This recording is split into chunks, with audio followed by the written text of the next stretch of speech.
understand your site to the T. I think that's very, very important. Just don't depend on the consultants. You need to be involved and engaged in understanding what's happening. What are the chances? When you're going to VCAT, there is no cutting corners.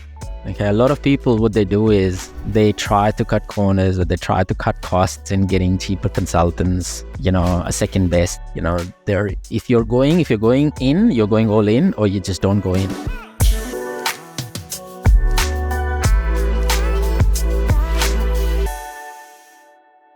Hello and welcome to another episode of Helpmebuy Property Podcast. Today we're going to talk about taking counsels to the court or tribunal or VCAT, Victorian Consumer Affairs Tribunal, and we'll talk about all of those crazy stuff and the legalese. Before we go into too much detail, let me introduce you to my wonderful co-host, Cheryl. Cheryl Leong. Cheryl, how are you today? Hello. I am awesome.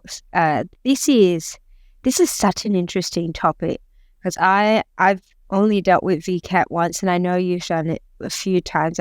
Most of our developments are in New South Wales, so we've got a similar sort of tribunal format. But VCAT, I hear is quite interesting, particularly in development in Victoria, which is not uncommon that a lot of projects go down the VCAT path. So I'm going to be doing lots of questions today, and so hopefully we can all learn together. So, Moss, what is VCAT and what's the purpose of VCAT? Look, ultimately, when you're talking about taking a counsel to the court, you are thinking about what you can do with the land, and counsel is not at terms of you're doing a development. Now, this could be an underdevelopment or an overdevelopment. It could be either or, right? And so, for example, you want to put, 5 townhouses on the land and council only wants to put 2 or 3. And of course, your numbers are not working. And so you're quite emotionally driven from a profit point of view, right? And council is thinking more from a neighborhood character, from protecting the suburb, protecting the trees, etc., all of those things. And so when you do a breakup with the council as to, okay, the council is not listening, or they are about to, grant a refusal letter, not to grant a refusal letter, they've actually refused or granted a decision of refusal of a development approval, that is where an option opens up where you can lodge in a complaint or lodge in a case against the council in a tribunal, contesting the decision that the council has made. And that's the first place where you would usually start.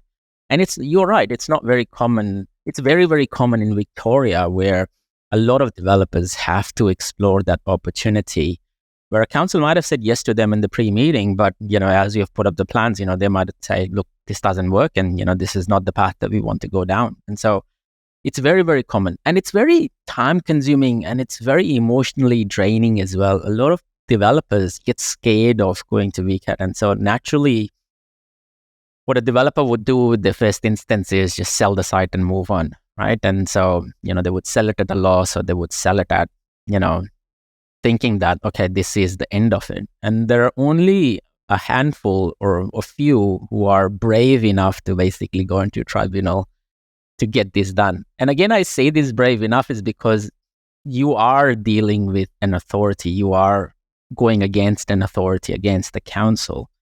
And so there could be a lot of retribution. There could be a lot of fighting, just not with the council, but also with the neighbors as well, because, they might be there taking it to VCAT. So there are various different reasons a lot of this happens.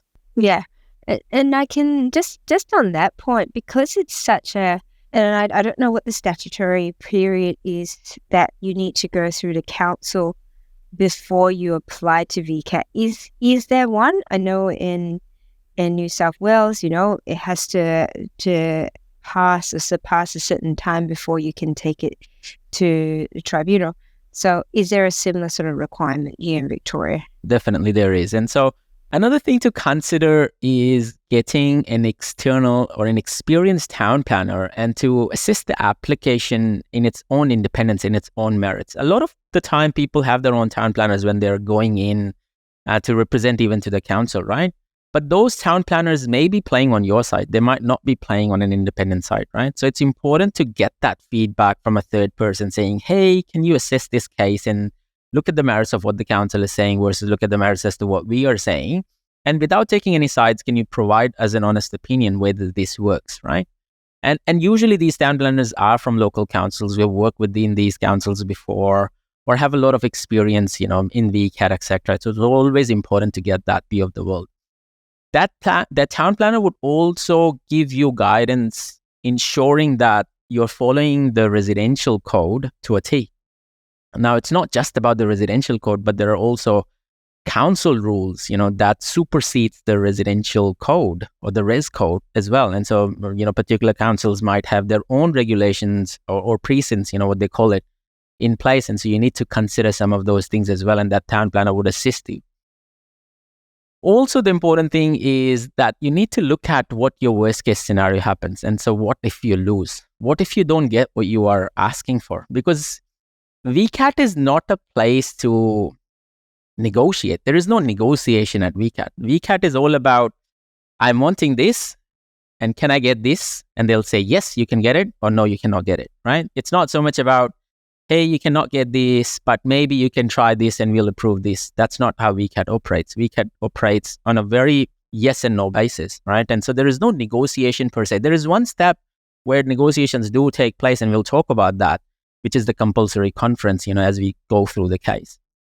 And so understanding your worst case scenario is always very important, okay? And so based on the worst case scenario, you need to understand what is your best case scenario as well, and what do you want to put it forward, and how do you go around navigating through some of these things. And we'll talk about this when we discuss my own case of, the most recent VCAT application that, we won through.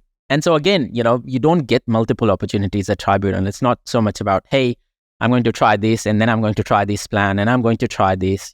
That doesn't work. If VCAT says no, then your natural point of going forward is going to the Supreme Court, and that's where it basically goes. And so I've never seen a lot of, small scale developers or even mid scale developers going down that route. VCAT is usually the end post where, if you are refused, you're basically back to square one and you're rethinking the whole design or basically coming out because you're too emotionally drained. And so these are some of the key things around making sure that, why you're going to tribunal, what sort of best case and worst case scenario looks like on the feasibility side of things.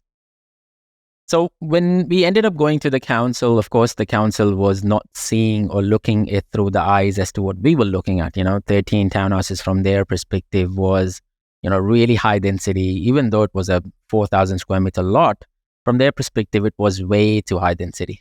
There was previously a subdivision that was done for 1 into 2. And so the present owner or the present vendor who was there, they were saving the house at the front and, leaving a 2,000 square meter block at the back.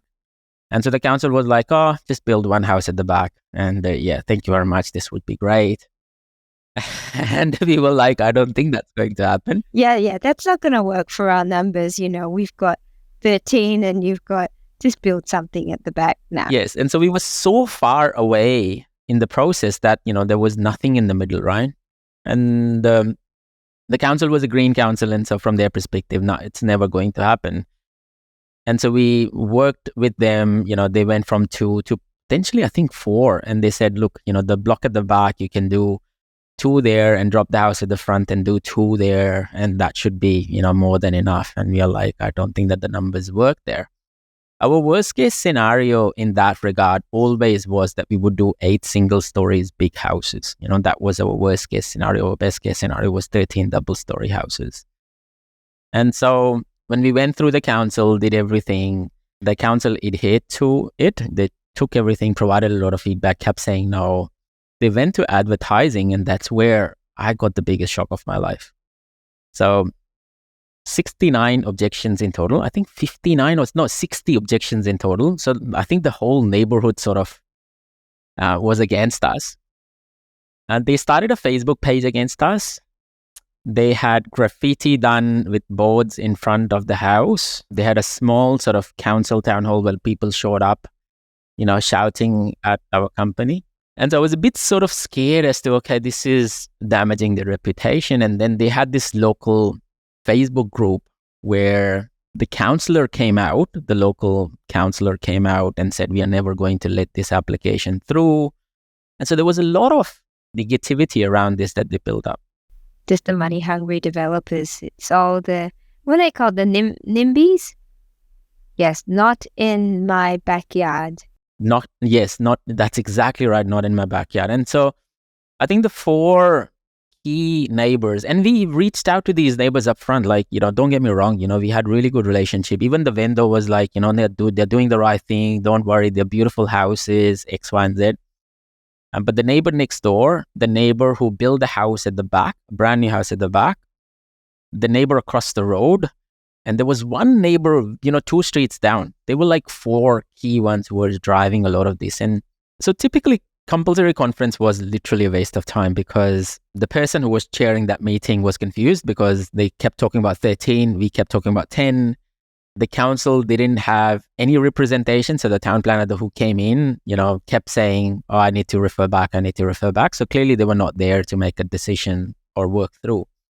Funnily enough, the chairman or the person presiding the meeting, he was on our side and he was very biased. He's like, oh, there's a lot of supportive arguments here and there's a lot of precedences around. And so I don't know why the council is being so tough because, they're doing 10 on a 4,000 square meter block. That's almost like 400 square meter land per lot, right? So they're like, how this is not high density. Like 400 square meter is a normal land size in Melbourne in today's time, right?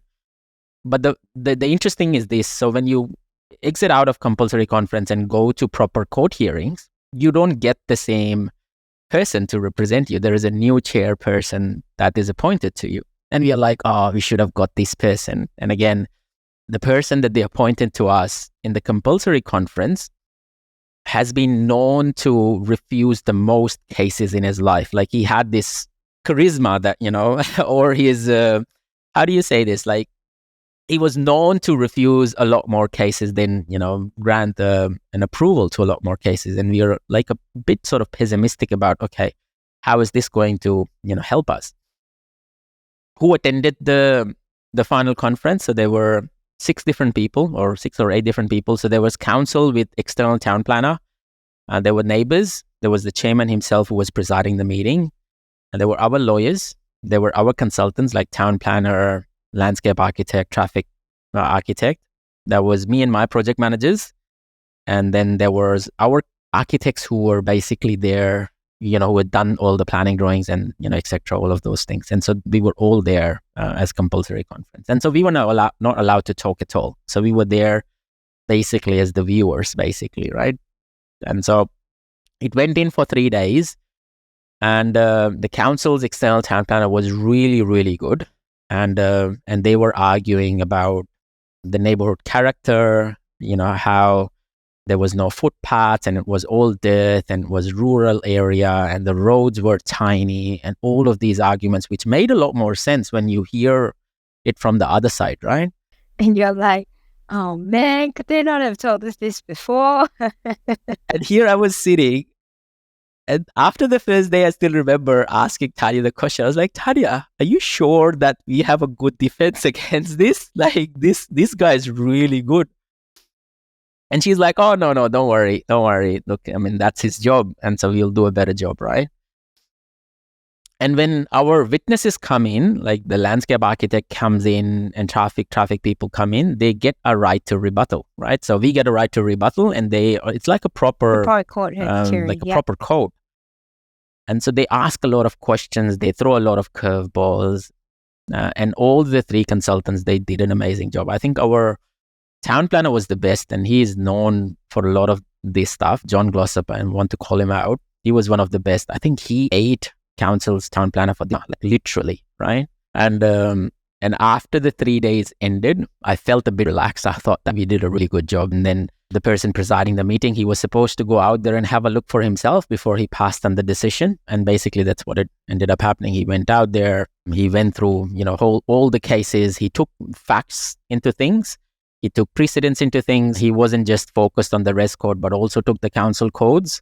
And he himself, spent a lot of time understanding the local area and, sticking to the facts, etc., all of those things. And so after almost like 2 months of, all of this, we finally got the decision in our favor. One more thing that we ended up doing when we went to VCAT is we changed the plans again.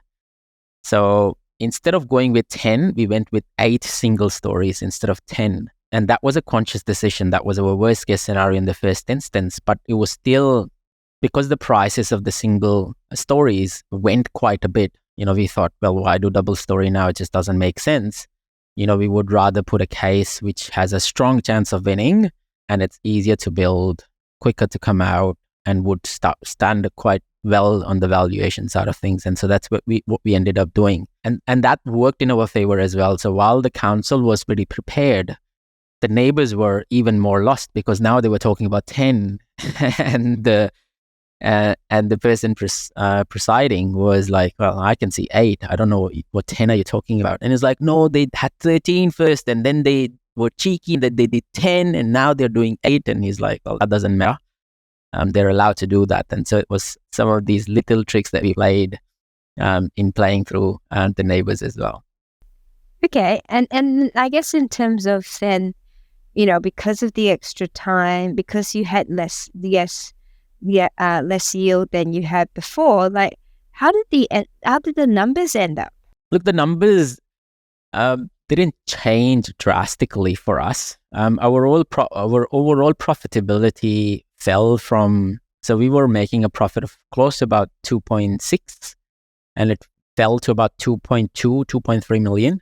And while there was a drop in the profitability, there was also lower holding cost because of, building double stories versus single stories, and quicker turnaround times. And so, we didn't have to build double stories and go through that mess of, building double story houses. And so we were okay with it. There was a lot of money still in the deal. This project is gone to the bill right now. Just to quote out the numbers so that, people can understand this a bit, we are sitting at a GRV of close to about 8.2, 8.3 million. We have a valuation of 7.87, which is close to about 7.9. Of course, valuations are coming in short right now. We have a fixed price build at 3.3. We did an acquisition at about 1.9. So 3, 4, 5, 5.3, allowing for an extra cost for 700 for everything else. You're still quite significantly far away from, the profits that you are getting versus the cost that you're spending. And and did you factor in, obviously, well, I already asked that question in terms of your feasibility, you'd factored in VCAT and time, in which case, in terms of how you structured the acquisition, did you have an extended settlement or had you purchased outright? No, so we had an extended settlement. So we had 1 year of long settlement in place that we extended to almost 14 months. So there was no holding cost there. And as soon as we settled, we were basically in VCAT pretty much right away. And so, so that was the 6 months in VCAT that basically happened. So so the project has, instead of delivering it in 2 years, it's almost now 2.5, 3 years now. And so that's where it gets a lot more emotionally draining for a lot of people that, while there is big money involved, it's taken a lot of time as well, right? But we know for a fact that, the money is there, it's going okay now. And so hopefully, touch wood, we've done 2 pre-sales. We are looking at 6 more. We're not going to sell them right now. The intention is to basically build and basically come out of these. The 2 pre-sales that we did were at 1.1 million, so 2.2 each. Yeah.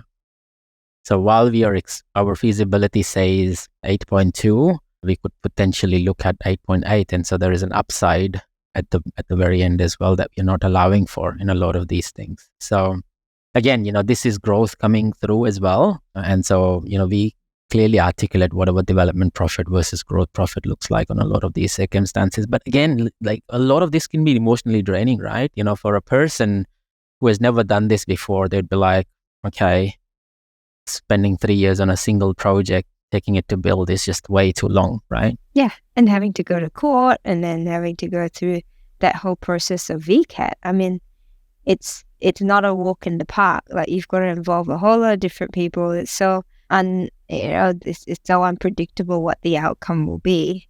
So it's not for the faint-hearted. 100%. And look, I mean, I make it sound so easy. We could make those honest assessments because we've been in the VCAT before. And so, some of these things I could almost predict and project. what I wasn't projecting or expecting was that there would be a 3-day hearing instead of a single hearing. Okay, so there's a lot of these things that you don't know as to how extensive would they go. Usually the council might not have an external representation. They might represent themselves. And so them spending like $20,000 on a town planner means that they are quite serious. Thank you for sharing that and that case study and the learnings from that, because it is a significant part and consideration for developers, particularly in Victoria, to factor into your feasibility. Again, like we said before, the time it takes and the cost that it takes as well. So really important, you are working on your feasibility as the worst case scenario and the best case scenario. And at your worst case scenario, you still need to be able to make some money after you come out of VCAT. Awesome. Any final words or big takeaways for our audience who are going through potentially considering VCAT? Look, I think understand your site to the T. I think that's very, very important.